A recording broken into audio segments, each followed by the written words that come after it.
2월 3일 맥체인 성경 읽기 묵상입니다. 묵상할 말씀은 창세기 35장과 36장, 마가복음 6장, 욥기 2장, 로마서 6장입니다. 안녕하세요. 부산신성교회 김을 목사입니다. 오늘 묵상할 주제는 새 사람과 새 마음입니다. 아브라함 이야기와 야곱 이야기는 선악과 이야기가 옛날 이야기가 아니라 끊임없이 반복되는 오늘날 우리 이야기임을 보여주죠. 이것이 아브라함 이야기와 야곱 이야기의 핵심 주제입니다. 한편 예수님은 철저하게 아담과 정반대의 삶을 사시죠. 하나님의 지혜를 의지하고 하나님의 뜻에 철저하게 순종하십니다.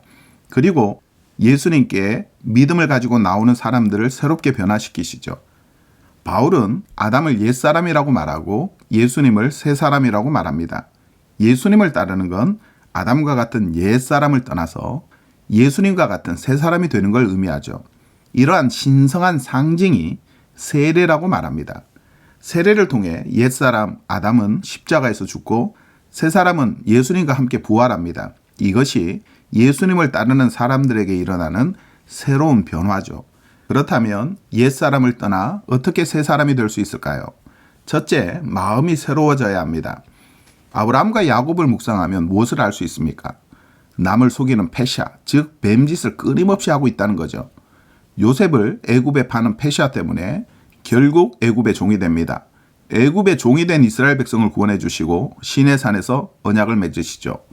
하나님의 말씀인 율법을 주십니다. 율법이 주어지자마자 곧바로 그 율법을 어기는 이야기가 나오죠. 이스라엘 백성의 반복되는 패턴입니다. 율법을 어기는 이야기가 계속 반복되죠. 모세는 이스라엘 백성들을 향해 마지막 연설을 이렇게 합니다. 나는 여러분이 하나님의 법을 따르지 않을 것을 압니다. 여러분은 이미 그럴 능력이 없다는 것을 증명했습니다. 네가 네 하나님 여호와로부터 쫓겨난 모든 나라 가운데서 이 일이 마음에서 기억이 나거든. 이스라엘 백성들이 다른 나라로 추방될 것을 예상합니다. 수천 년 뒤에 실제로 바벨론 포로로 끌려가죠. 이스라엘 백성들이 하나님의 법을 지킬 능력이 없다는 것을 알기 때문입니다. 이스라엘 백성들의 굳은 마음이 문제라고 지적하죠.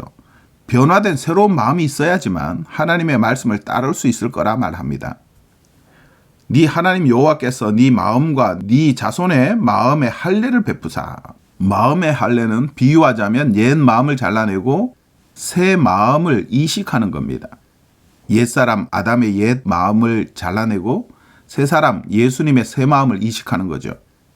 너희는 이 세대를 본받지 말고 오직 마음을 새롭게 함으로 변화를 받아 하나님의 선하시고 기뻐하시는 온전한 뜻이 무엇인지 분별하도록 하라. 둘째, 성령님을 통해 마음이 새롭게 창조되어야 합니다. 마음이 새로워져야 한다고 하면 흔히 이렇게 생각합니다. 새롭게 결심해야겠구나. 이제부터 예수님처럼 생각하고 살아야겠구나. 여러분, 모세의 말을 기억하시기 바랍니다. 나는 여러분이 하나님의 법을 따르지 않을 것을 압니다. 이미 그럴 능력이 없다는 것을 증명했습니다. 바울도 로마서 7장에서 똑같이 고백합니다. 그러면 옛사람 아담의 옛 마음을 제거하고 새사람 예수님의 새 마음을 어떻게 이식할 수 있을까요? 에스겔 선지자는 하나님의 영이 굳은 마음을 부드럽게 바꾸어 주셔야 한다고 말하죠. 또 새 영을 너희 속에 두고 새 마음을 너희에게 주되 너희 육신에서 굳은 마음을 제거하고 부드러운 마음을 줄 것이며 또 내 영을 너희 속에 두어 너희로 내 율례를 행하게 하리니 너희가 내 규례를 지켜 행할지라. 마음의 할례는 우리가 할 수 있는 게 아닙니다. 성령님께서 옛 마음을 제거하고 새 마음을 이식해 주실 때에만 가능합니다. 예레미야 선지자는 그때가 되면 하나님의 말씀에 순종하는 것이 의무처럼 느껴지지 않을 것이라고 말하죠. 그들이 와서 시온의 높은 산에서 찬송하며 여호와의 복, 곧 곡식과 새 포도주와 기름과 어린 양의 떼와 소의 떼를 얻고 크게 기뻐하리라. 그 심령은 물된 동산 같겠고 다시는 근심이 없으리로다 할지어다. 굳은 마음이 아니라 물된 동산 같은 마음이라고 합니다. 그리고 하나님의 말씀이 마음속 깊이 새겨질 거라고 말하죠. 그러나 그날 후에 내가 이스라엘 집과 맺을 언약은 이러하니 곧 내가 나의 법을 그들의 속에 두며 그들의 마음에 기록하여 나는 그들의 하나님이 되고 그들은 내 백성이 될 것이라 여호와의 말씀이니라. 성령님은 창조의 영이십니다. 우리 마음을 새롭게 창조하십니다.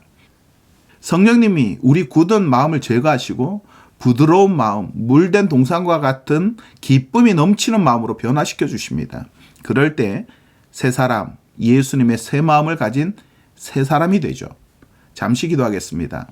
성령님을 우리에게 보내주시는 하나님, 성령님을 간절히 기대합니다. 우리 마음을 새롭게 하셔서 새 사람이 되게 해주십시오. 예수님의 이름으로 기도합니다. 아멘.